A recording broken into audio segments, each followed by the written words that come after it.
And so if I skip down now to demographics, I can click on overview, and when that report loads, I can see now under demographics overview, I can see the breakout of age ranges. And so here I can see the majority of the traffic coming to my site again over the past week. Now, if I want to change this date range, I could simply do that. I can change the date range just by clicking on the date range and then maybe going, say, the last 30 days. And I can even compare it to the previous period or the previous year. I'm going to choose the last 30 days. I'm going to click apply. Now I'm looking at data over the last 30 days. And again, you can change the date range to any range you want. You can only go back as far as when you actually created the Google Analytics account. You can't go prior to that. So here I'm looking at the last 30 days and I can see almost 47% of my users were in the age range of 25 to 34. Now, when it comes to gender,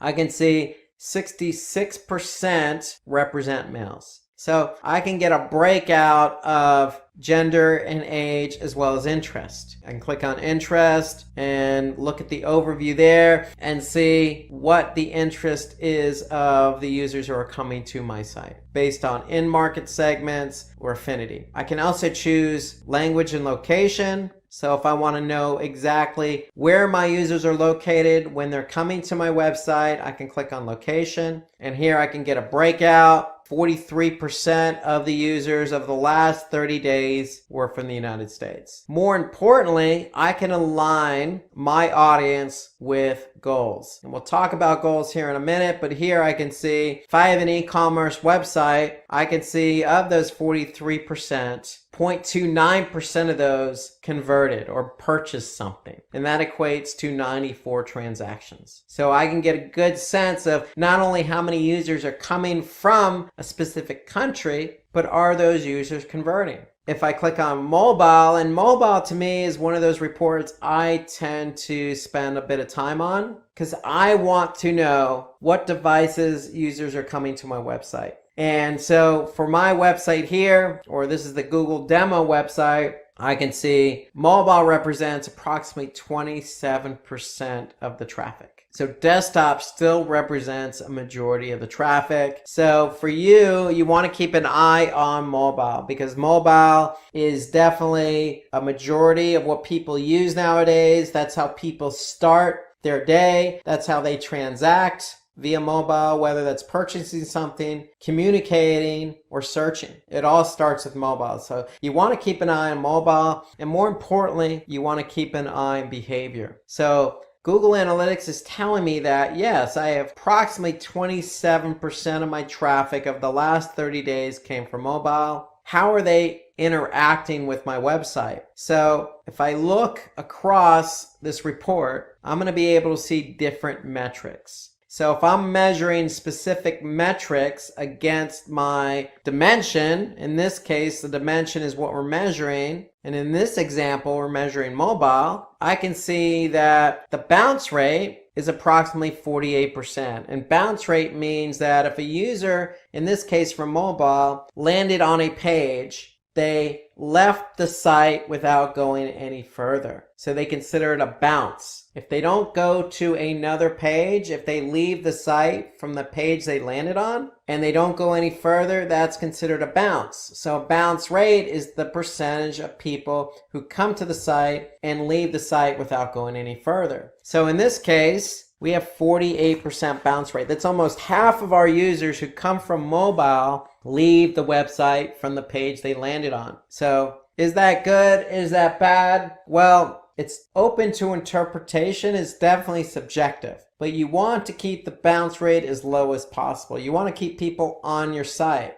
especially if you have an e-commerce website. You want people who come to your website to purchase. And so here we can see 48% mobile. In desktop, it's a little bit lower at 41%. Now, if I look a little bit further at engagement, I can see how many pages on average do mobile users look at. So versus desktop, it's a little bit lower. You can see 3.86. On desktop, it's 4.5. Now, if I look a little bit further in engagement, I want to be able to measure how long somebody from mobile stays on the website. If they're bouncing at 48%, but they're also looking at 3.8 pages, 3.9, almost 4 pages per session, then that means in this report, analytics is telling me they're spending about 2 minutes on the site. And interestingly enough, I can see that mobile over the last 30 days had more transactions. So 51 transactions versus 34 transactions from desktop. And interestingly enough, the e-commerce conversion rate is at 0.29%. That's higher than desktop at 0.07. It's lower than tablet, but it's higher than desktop. And mobile has the most transactions, and since they have the most transactions, they have the most revenue at 2,380. So yes, the engagement isn't exactly as great as it is as desktop, but we can see that people are still purchasing with their mobile devices. So it's something to keep an eye on, and mobile is something I definitely look at. In fact, since it's such an important report, one thing you can do in analytics is if you actually like a report and you think you're going to look at that report multiple times, then you can simply just go ahead and click save at the top here. So if I click save, I'm going to enter a name for this report. I'm just going to call it mobile report and click OK. And then what's going to happen is it's going to be located under save reports, and save reports is located under customization. Customization is located above real time. Okay, so if I close that up, you can see audience, real time, customization. If I click on customization, if I click on save reports, I should be able to see my save report here, and I do. So here I can see mobile report. If I click on it, I can simply go to the report I was looking at before I saved it. So save reports to me is a good feature in analytics because it allows you to quickly access a report that you've saved in the past. So let's take a look at one more report under audience. And let's go to benchmarking. So remember when we were setting up our analytics account, we had the option to opt into benchmarking, and I recommended you do so. And so if you did actually opt into benchmarking, then you're going to be able to see how your site compares to others in the same industry. So if I click on benchmarking and then click on channels, what I'm actually able to do now is compare my website with others in the same industry. So if I go back to, say, jobs and education,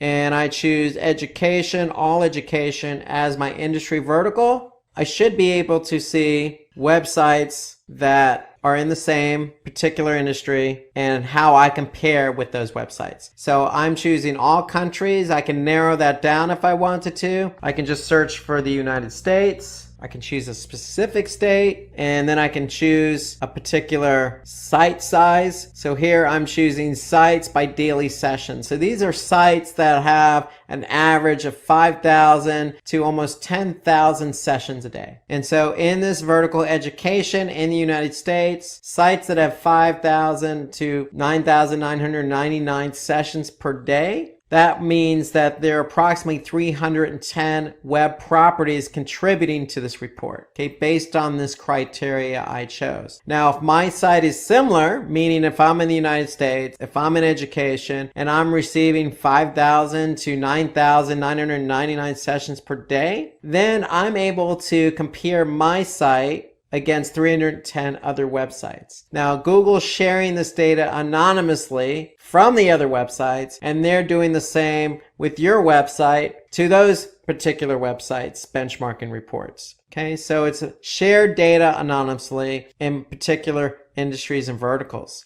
And so now I'm looking at a channel report. So if I want to see how I compare to others in my industry, then I can go ahead and see by channel. For example, am I driving as much traffic as others in my industry? And you can see I'm not. In fact, I'm 76, 77% worse in terms of the amount of traffic being driven from organic search. So anything in red is going to show as a negative result, a negative comparison, whereas something in green is a positive comparison. So if I look at engagement, I can see that I might not be driving as much traffic, but I can see that the pages per session are better than the site average or the industry average. I can see if I go over again, looking just at organic search, I can see the bounce rate is better than the industry average. So the channel report under benchmarking allows you to measure how you compare to others in your industry. And you could do so by looking at location and devices. So if you opted into benchmarking when you set up your account, then you'll be able to compare your website against others in your industry, in your country, region, and based on the size of your website in terms of how many visitors or sessions you're getting per day. So let's go from audience to acquisition. So if audience is who is coming to your website, acquisition allows us to see how the traffic was driven to your website. So how did these users get to our website? And so under acquisition, if we click on overview, we'll be able to see an overview of how users, whether they're returning or new, came to our website. And so what analytics does by default is they have a number of default channels. And when we say channels, we mean analytics is grouping different channels based on how users got to your website. Meaning, how did users get to our website? Did they come via organic search? Meaning, did they type something into Google and find you in the organic listing?